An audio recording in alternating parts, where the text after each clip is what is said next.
Wade Willis here for Wade's Weeb Reviews, talking to you guys today about The God of High School, Episode 10, Oath/Meaning.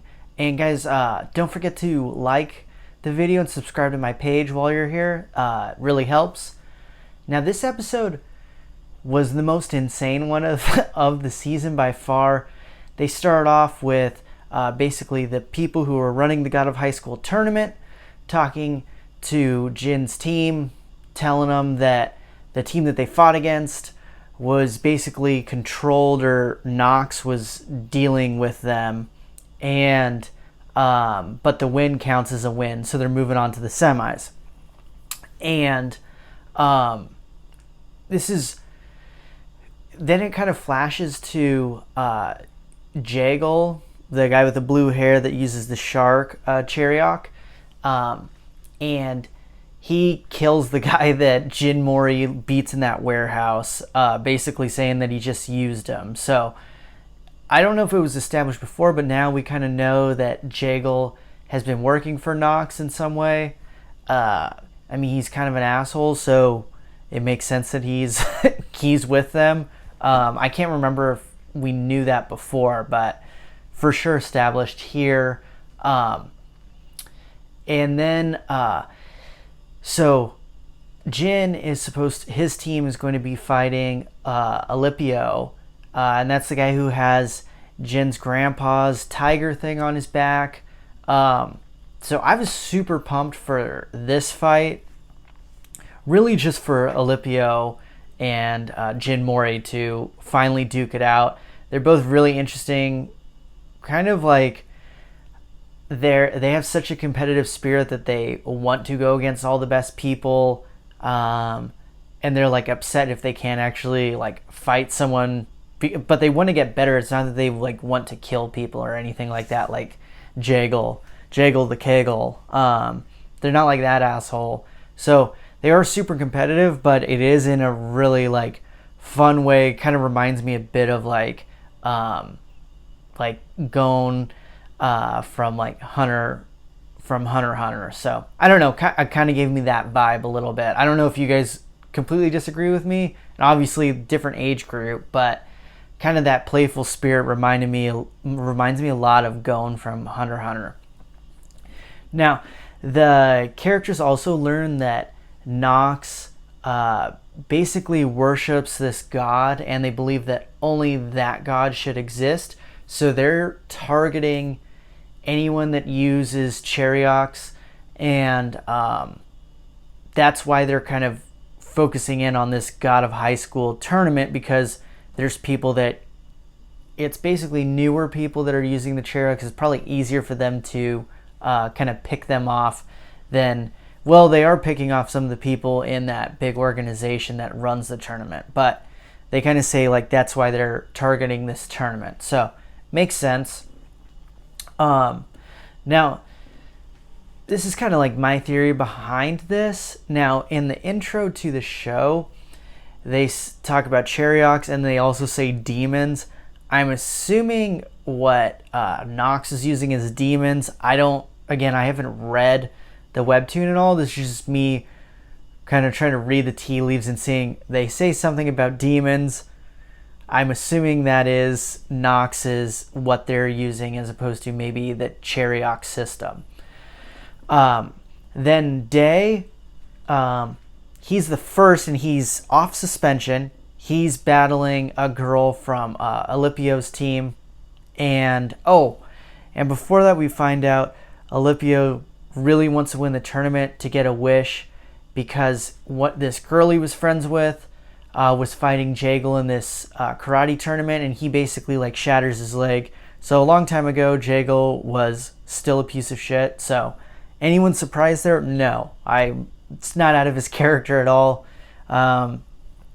So that's pretty interesting, I guess, but we kind of assumed he was a piece of shit. So we see some of his motivations. That girl's fighting Day. Olimpio tells her like, hey, you got to win on the first hit. So, and then she kind of like hits him in the side of the head, and I didn't really think much of it until Day tries to hit her and basically falls, and like for me personally, and I don't like any of you that are watching that have done sports. Like I've wrestled like my whole life, and I got hit like in the eardrum a bunch of times, and I have cauliflower ear too from the cartilage breaking. But that really fucks with your balance when you get hit in the ear like that. And if you guys watch UFC at all, a lot of those fighters, they'll be doing like these palm hits into the ear, and it's just to like mess with the person. You're not going to knock them out, but you're going to make their head ring and mess with their balance. So I thought that was kind of cool they implemented that into this. Day is able to like basically survive that, and he starts beating her ass. Olimpio wants her to forfeit because of what happened with his friend. Makes sense, but he's being a bit too protective, especially in something like this. She's going against, well, I guess Day did almost kill now his teammate, so I can understand someone being scared, someone fighting him. And she basically says, no, I'm going to fight. Gets destroyed. Day, it looks like, so, and I can't, it looks like he's using, it isn't a Chariot yet, but it's something in between like his black tortoise and stuff, because you see that there's waves of something kind of protecting him while he's fighting. So I think his special training is actually, it seemed like it's really paying off in this battle, because he was able to block a lot of stuff just with this training to hopefully awaken a Chariot, I believe. So she loses. Then it's Jin and Olimpio fighting, and Olimpio's basically, they're fighting, but he's talking crap, but not in a complete asshole way. He's kind of coaching him, and this is like another, reminds me of Hunter x Hunter again, when Gon and them are like, you mean fighting these people, and they're kind of like training him through the situations. Really reminded me of that person who you think you're supposed to defeat is actually has your best interests in mind, and they're trying to help you. And then it makes sense. He has the tiger on his back. I thought, and I'm not gonna lie, I did predict this. I was like, well, I'm sure something with his grandpa, like this deals with his grandpa. And then you see that when he was a little kid, he's introduced to Jin when he's like a baby, and Jin's grandpa's like, hey, if you run into him later in life, can you teach him something? And this actually does help Jin a lot. He points out like 3 of his weaknesses, and one of them's close combat. The other one's that like his prep work is not as easy to predict. I can't remember the third one. If you guys remember the third one, go ahead and comment in the video. So Jin actually uses his teammates' techniques. So he uses a moonlight sword style, or actually swordless style, to counter as a form of close combat, I believe. Yeah, and then he uses Day's black tortoise thing, and he's kind of like, yeah, this is showing that, you mean, I've done the first 2, and then he pulls out Jin Mori Original 3, which is supposed to, and again, I can't remember the third one off the top of my head, and that's supposed to combat that. And so basically, Olimpio like passes out. Now, while this whole fight's going on, Knox is trying to tear shit up. They summon this huge sword, and one of the guys from the organization, Put It On God of High School, is kind of like dueling him, and he puts this, basically this shield trying to stop the sword from going, you mean, into everyone. And, I mean, this sword is massive. Gotta be, you mean, at least like 30 stories in size. So once that happens, that shield goes, then the guy like summons a demon, and this is another reason why I'm like, oh yeah, it's demons, because a lot of the Chariots look more, sometimes they're animals and stuff, but they're like famous figures or gods. This thing was very demonic looking. It gets taken out of a crypt, and it's trying to jam that sword.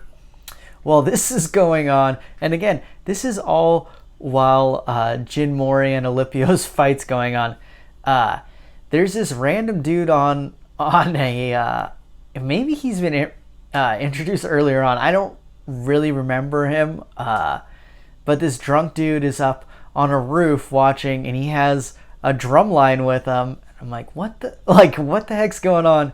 They start going. He starts stomping the yard. And then we find out his name is Seo, I believe, and he is the National Treasure user. I think 1 of 6, he says. And he opens up these things, and he has all these treasures. He has a Gatling gun that he's shooting at this sword, so he's against Knox. And I don't know if he's with, you mean the organization that's putting on God of High School? I don't really think so. I think he's probably like another entity that doesn't want Knox to ruin everything. So he's pulling out all this stuff, spits alcohol at it. It's pretty wild. And we find out too that Knox is doing this because they want the key awakened. And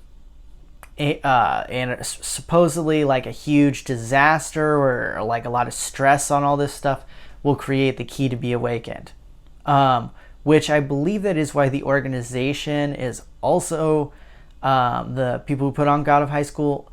They're also trying to awaken the key, but through the tournament. So different ways, they both want the same thing. So obviously this key is going to be extremely important. Are we going to find out how important? There's only 2 episodes left, I think, so probably not. They're really throwing a lot of shit at us right now in these last few episodes. I'm enjoying it, but I'm kind of a bit confused of everything that's going on. But I do like that I see that this story is a lot deeper than just a fighting tournament.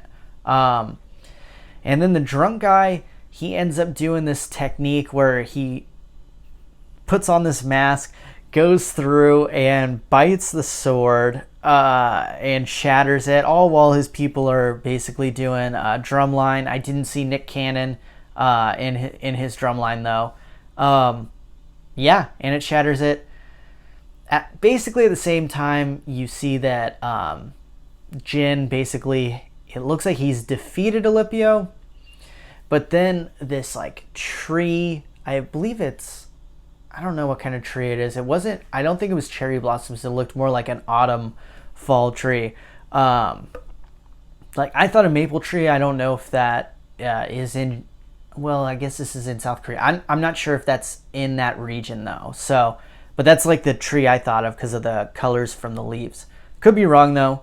And then there is a kitsune, nine-tails fox that meets with him, and then he looks this one was really interesting. He looks like he's possessed and turns into a fox boy, and apparently he's the key. That's how everyone was responding. At least the Knox people, I believe, said that the key is awakened. So very interesting. I think he'll probably end up beating Jin Mori in this because now he's awakened as the key. Now, there's going to be a lot of implications with the key. Everyone's going to be jockeying for the key. Is he going to awaken something in Jin Mori by, you mean, attacking him as the key? I don't know. I would say about 50-50 right now that he's going to awaken. Jin Mori doesn't really want to use the Chariot, but maybe he's changed his mind. But up till now, I remember him saying he didn't want to use that. He wanted to fight on his own. Maybe the key awakening will change his mind. Who knows? They still have, he still has his main girl left to fight, and now she has her actual sword back. And now it's metal instead of wood, and she has her Chariot, and I'm assuming she'll probably win, so he'll move on against Jaegel. I'm guessing even if he loses this fight, he's gonna win the battle as a whole. But I don't know. Not gonna lie,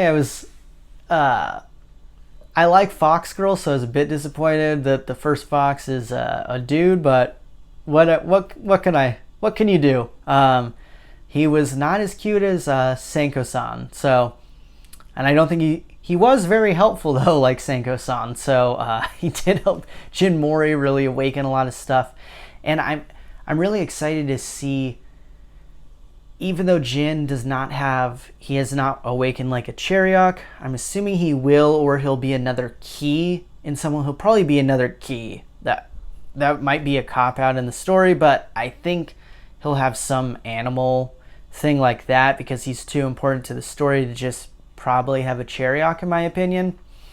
But I'm excited to see what else we're gonna find out, because the fact that he was able to maybe not master, but be able to utilize his teammates' skills that they've spent years and years mastering and use them in a fight is incredibly impressive just from watching him. I'm assuming he's practiced some, but he has to have some like copycat skill, and I'm sure we're going to figure that out probably in the next episode. They're going to address like, hey dude, how the hell were you able to copy our things just from watching us and maybe practicing them for like a month at most. So, but yeah, overall I like the episode a lot.